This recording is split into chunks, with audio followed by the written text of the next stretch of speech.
Does anyone else get completely overwhelmed at mess? Like I do? Because we have a lot going on in the next week or two and this needs sorting out. Hey guys, welcome to my channel. If you haven't already, please subscribe. I upload every Thursday and today we are tidying up this room because my geckos are moving. So basically, Maui and Minnie are getting new tanks, so they're moving from here to here. So they're moving next to Diego and Gizmo. We're having a second tower, and actually those boxes arrive tomorrow. We have 8 boxes coming from America. Oh my god, I've left this to the last minute. And basically I need to move all of this, as well as Drogo's old tank that I've been meaning to move for ages, and make some room and clear all of this up. So this stuff just arrived today. This is like substrate, there's a drainage layer, there's a light. We have Zen Habitats caves, which I'll get into later. We'll be unboxing them, so stick around for that. But first, we need to sort out this. Basically, this is where I keep my isopods. So we have the giant orange ones, the dairy cows, the panda kings, and we actually have new ones. These are the giant canyon ones, I believe they're called. So we have quite a group going on. And I do want to eventually put these on the rack where my other tanks are and properly have them displayed, but they're going to have to move. We also have a variegated cheese plant, which is from my friend India. She gave me 2 and they are doing amazing.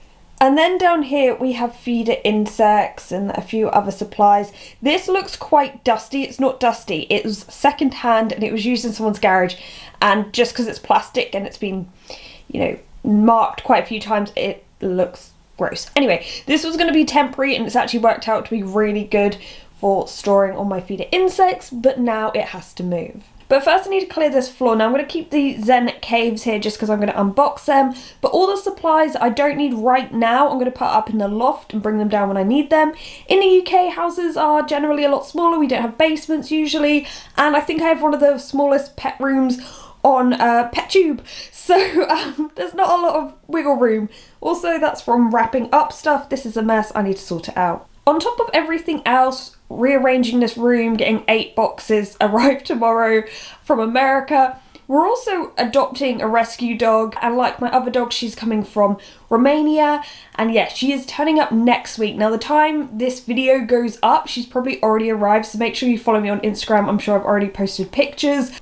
It is finally empty. I think I'm gonna have to do a lot of sweeping behind it.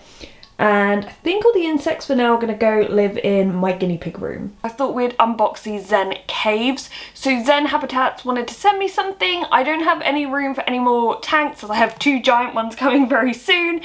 And so I was like, I'll try out your caves. Because something that drew me to them was the fact that they have slate on top of them.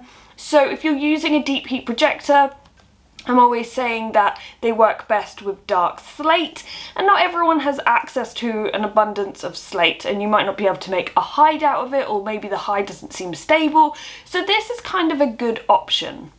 Okay, so this slate is actually thicker than I expected. I thought it was only going to be this much, but it's fairly thick. It's actually, obviously it's slate, it's quite heavy.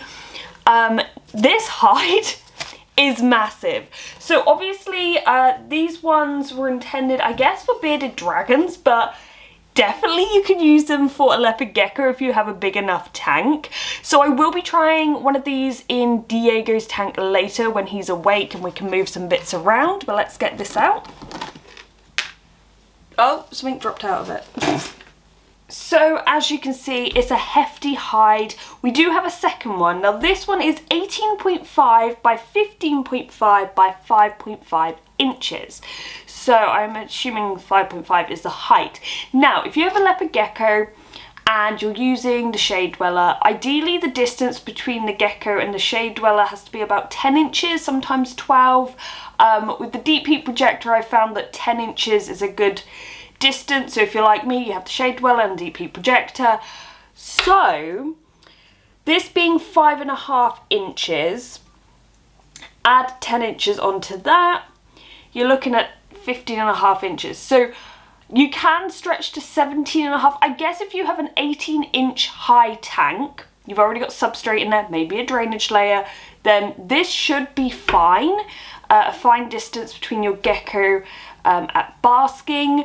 We do, however, have a slightly taller one, so let's unbox that. So this is the Zen Corner Cave, which is 13 by 12 by 7 inches. So it's slightly smaller, but it's taller. So we have another bit of slate, same kind of thickness, so that's cool. And this, yeah, this is tall. Okay, so this one has a corner to it, so if you need it to go straight into the corner of your tank, you can. Diego's tank has a 3D background, so I don't think we're going to get it right up to the wall, but this might be the one for him. I don't know. Here's the thing. He has a 24-inch tall tank. Yeah, he has a drainage layer and substrate, but what I think will happen is I can put this in, but I'm going to have to build up with more slate. Sorry, I had to check on the dog. So, yeah, I think this will be a good option for Diego's tank just because it is taller, but I will have to build things up because if this is only 7 inches tall, his tank is 24 and we need about a 10-inch gap, it's going to need some work. So unfortunately, I probably won't be able to utilise this slate alone. I'll have to add more to it, but it'll be interesting to see how he uses it. In comparison to his current setup, but we'll do that later on in the video, so stay tuned for that. So this is now all clear, and if you saw my reptile room when I was like transforming it from like this horrible old bedroom to the reptile room, you would know we have like 27 plug sockets in this room, and these are strategically placed so they align with the hoods and the spacers so we can hide everything behind the tanks.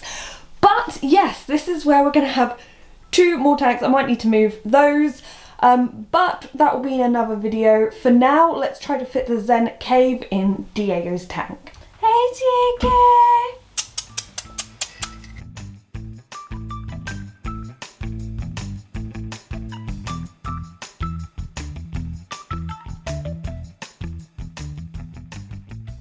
Right, I'm going to see if this will fit in. It is super heavy, so if you have a pet that might knock over a hide, I think it would struggle with this because it is strong.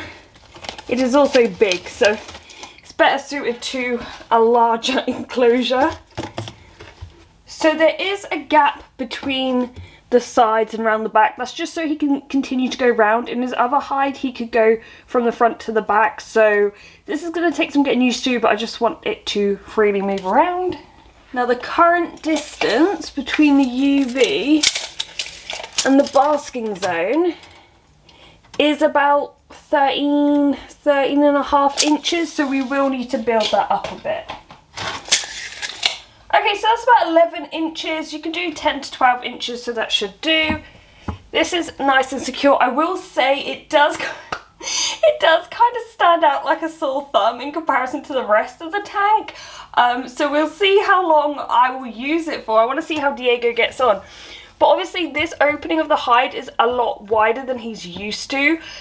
So I might try to add some things in front so he doesn't feel so exposed. Okay, sorry this doesn't look very good. I'm in a bit of a rush today, I don't know if you can tell, and Diego is in a separate tank, but he doesn't have a hide in there, so I'm trying to do this quickly so he can move in. We are exposing a bit of that slate there, and then some other slate and up here, so he has different options and different layers that he can gradually go up the hide on. It is what it is. I'm not perfect at making tanks. I'll probably tweak this when I have a little bit more time. But thank you to Zen Habitats for sending me the hides. I'm sure I'll use the other one too, and I will leave links below. I hope you've enjoyed this somewhat chaotic video. There is just a lot happening at the moment, so I thought I'd just bring you along. And don't ask about that succulent. I don't know what's happening. I think it needs more light. I think it's stretched. Maybe it's got too... I don't know. Succulent mums and dads out there, let me know. What am I doing wrong? Anyway, if you haven't already, please subscribe. But thank you for watching, guys, and goodbye.